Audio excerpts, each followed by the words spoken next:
نحمدہ نصلی علی رسولہ الکریم اما بعد فاعوذ باللہ من الشیطان الرجیم بسم اللہ الرحمن الرحیم یا ایھا الناس انا خلقناکم من ذکر و انثی وجعلناکم شعوبا وقبائل لتعارفوا ان اکرمکم عند اللہ اتقاکم ان اللہ علیم خبیر صدق اللہ العظیم رب اشرح لی صدری ویسر لی امری واحلل عقدۃ من لسانی یفقہوا قولی اللہم ربنا الہمنا رشدنا واعذنا من شرور انفسنا اللہم ارنا الحق حقا وارزقنا اتباعہ وارنا الباطل باطلا وارزقنا اجتنابہ آمین یا رب العالمین۔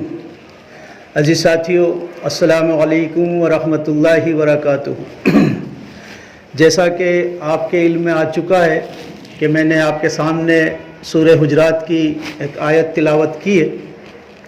اس سے پہلے کہ اس پر کچھ گفتگو کروں، میں چاہتا ہوں کہ جو دعا میں نے مانگی ہے اس دعا کو آپ سب حضرات پورے شعور سے، پوری توجہ سے اپنے دلوں میں مانگ لیں۔ دعا یہ مانگی گئی ہے کہ اللہم ربنا الہمنا رشدنا، اے اللہ، اے ہمارے رب، ہمیں ہر اس بات کا الہام کر دے جو تیرے نزدیک رشد اور ہدایت کا ذریعہ ہو۔ واعذنا من شرور انفسنا، اور اے اللہ ہمیں اپنے نفس کی شرارتوں سے محفوظ رکھ۔ اللہم ارنا الحق حقا وارزقنا اتباعہ، اے اللہ ہمیں حق کو حق ہی دکھا اور اس کی اتباع کرنے کی، اس کو ماننے کی، اس پر چلنے کی توفیق عطا فرما، کیونکہ حق کو سن لینا یا سمجھ لینا کافی نہیں ہے، الٹا نقصان دہ ہے اگر اس کی اتباع نہ کی جائے، اس پر چلانا چاہیے۔ وارنا الباطل باطلا وارزقنا اجتنابہ، اور اے اللہ ہمیں باطل کو باطل ہی دکھا اور اس سے اجتناب کرنے کی، اس سے بچنے کی توفیق عطا فرما۔ سورہ حجرات کی ایک آیت تلاوت کی ہے اور گزشتہ 10 دنوں میں یہ آیت پوری دنیا میں گردش کر رہی ہے۔ یہ اللہ تبارک تعالیٰ کا انتخاب ہوتا ہے، اور اللہ تبارک تعالیٰ کی 2 انگلیوں کے درمیان ہوتے ہیں لوگوں کے دل، وہ جب چاہتا ہے، جس طرف چاہتا ہے ان کو بدل دیتا ہے۔ قرآن حکیم کی تعلیمات کو یکسر پوری دنیا میں ایک ساتھ پہنچا دینے کے لیے اللہ تبارک تعالیٰ نے ایک بچے کو چنا، غامد المفتہ نام کا وہ بچہ، جس نے فیفا ورلڈ کپ میں اس آیت کو تلاوت کیا۔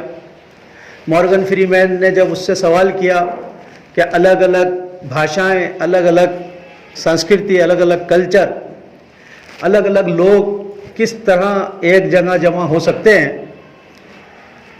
اس کا سوال کرنا، وہ خود بھی ایک معنی خیز اور پاپولر آدمی ہے، پوری دنیا کی نظریں اس پر۔ پھر اس بچے نے جو جواب دیا، قرآن حکیم کی صرف ایک آیت تلاوت کی، جسے پوری دنیا کے چینلوں نے لائیو دکھایا۔ یا ایھا الناس انا خلقناکم من ذکر و انثی وجعلناکم شعوبا وقبائل لتعارفوا ان اکرمکم عند اللہ اتقاکم ان اللہ علیم خبیر۔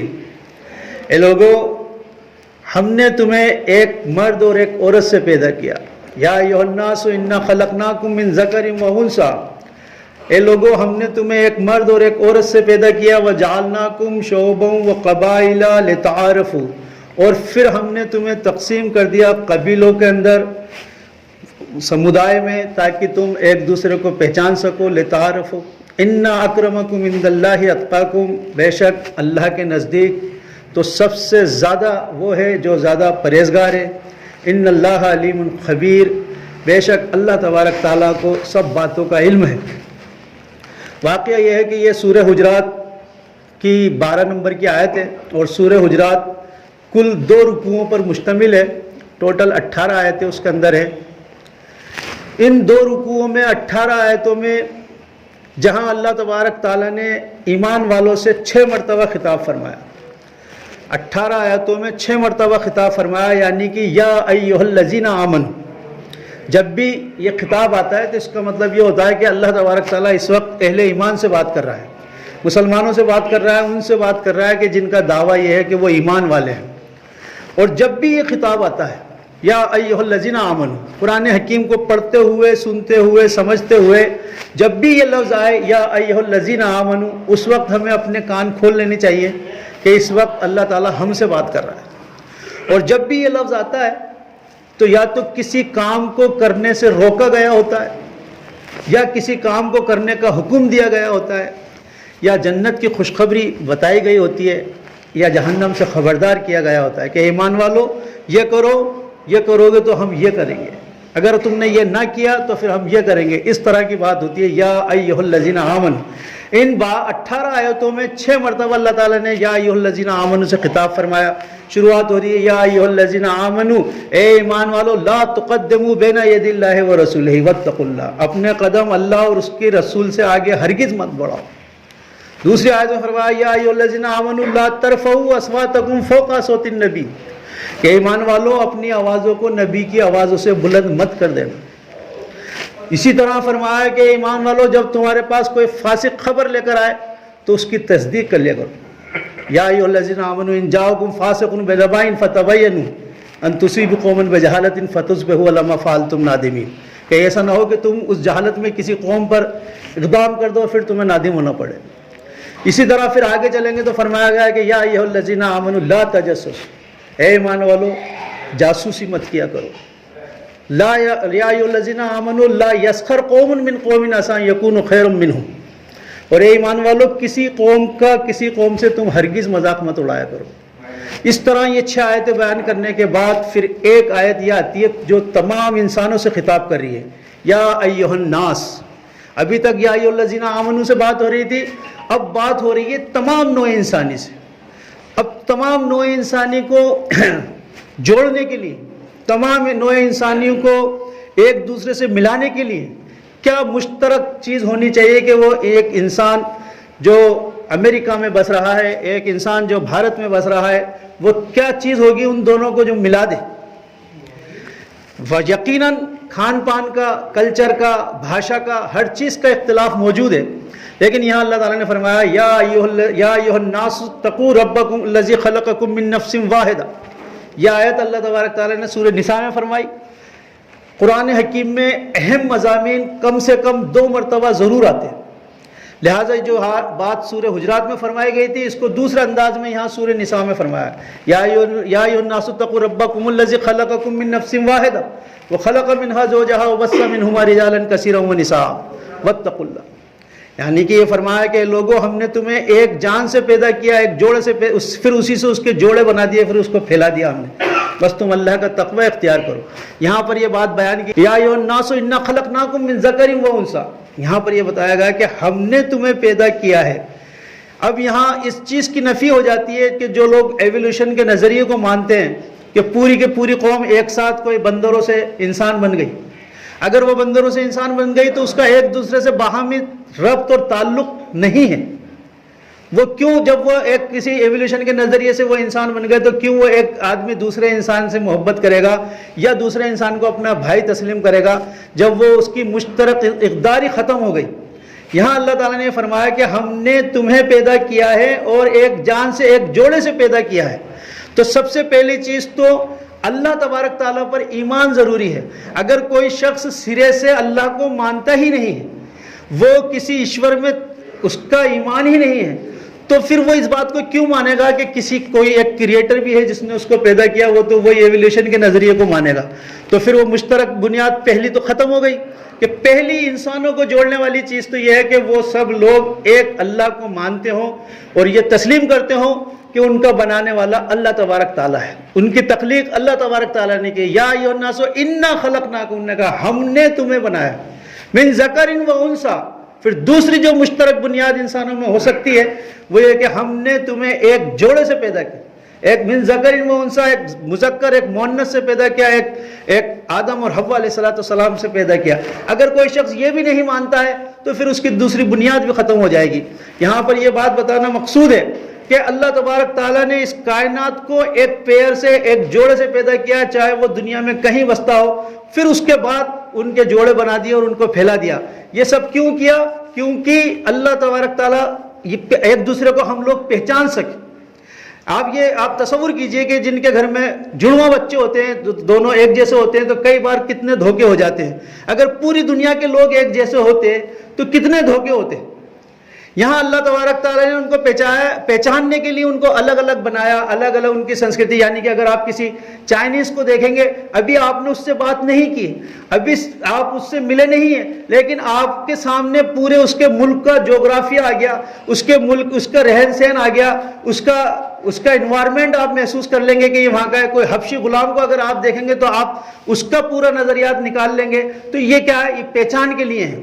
دراصل ہو یہ رہا ہے کہ یہ تو ہم مسلمان کی حیثیت سے پوری دنیا کو دیکھ رہے ہیں، اس کے اندر فرق تفاوت ملانے کی کوشش کر رہے ہیں، لیکن خود اپنے اندر ہماری یہاں جو کاسٹیں بنی ہوئی ہیں، ہماری یہاں جو وہ بنی ہوئی ہیں، اس میں بھی ہم نے دوری پیدا کر لی ہے۔ بسا اوقات بظاہر تو یہ نظر آ رہا ہے کہ پوری دنیا ایک گاؤں بن چکی ہے، دوریاں ختم ہو چکی ہیں، لوگ ایک دوسرے کو ہو گئے، اور دنیا کے اندر آپ دیکھیں تو یہ ریاستیں جو ہے، یہ ملک جو ہے محلوں کی طرح ہو گئے ہیں۔ لیکن یہ جہاں ظاہری طور پر یہ نظر آ رہا ہے، لیکن داخلی طور پر بہت دوریاں ہیں انسانوں کے اندر۔ انسانوں کو ایک دوسرے کو ہم دیکھنا نہیں چاہتے ہیں، یعنی کہ کوئی قریشی کسی عباسی سے کس طرح شادی کر لے گا، کوئی شیخ کسی انصاری سے کیوں شادی کرے گا، یہ بھی ہماری یہاں جاتیوں کا جو بنا ہوا ہے، تو وہ بھی ہم نے اس کو زدم زدہ کا معاملہ بنایا ہوا ہے۔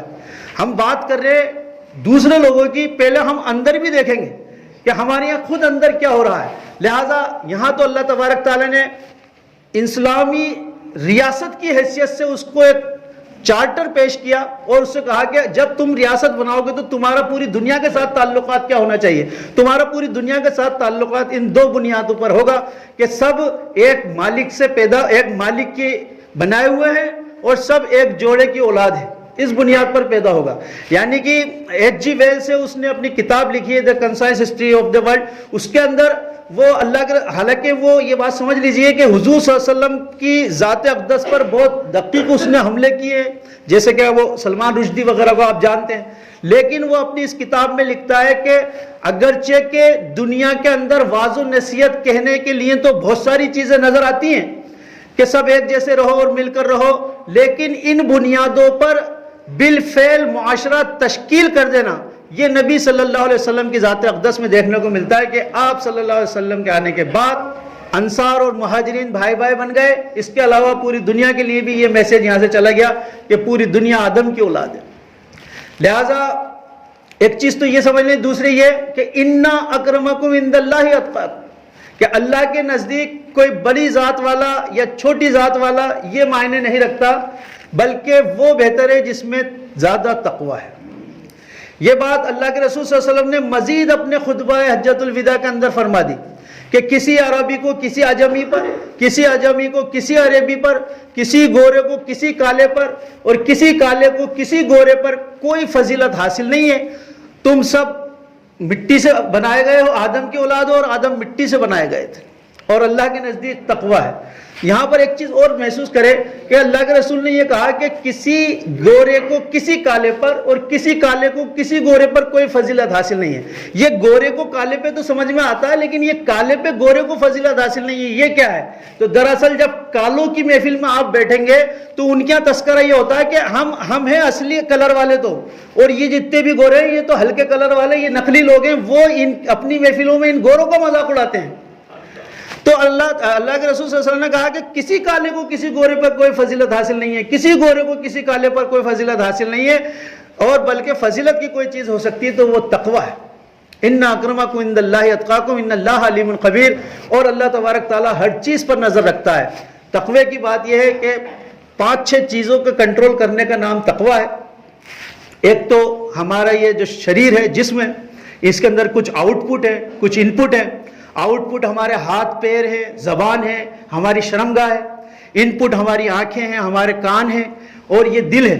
تو ان 6 چیزوں کے پروسیس کو روکنے کا، ان السمع والبصر والفؤاد کل اولئک کان عنہ مسئولا، یقیناً تمہاری سماعت، تمہاری بصارت اور تمہارے دل سے پوچھ تاچھ کی جائے گی۔ ان 6 چیزوں کو کنٹرول کرنے کا نام، یعنی کہ شرمگاہ، زبان، ہاتھ پیر، آنکھ کان ناک، آنکھ کان، ان کو کنٹرول کرنے کا نام تقوی ہے۔ اللہ رب العزت کہنے سننے سادہ عمل کی توفیق عطا فرمائے۔ جن حضرات نے سنت ادا نہ کی، سنت ادا کریں۔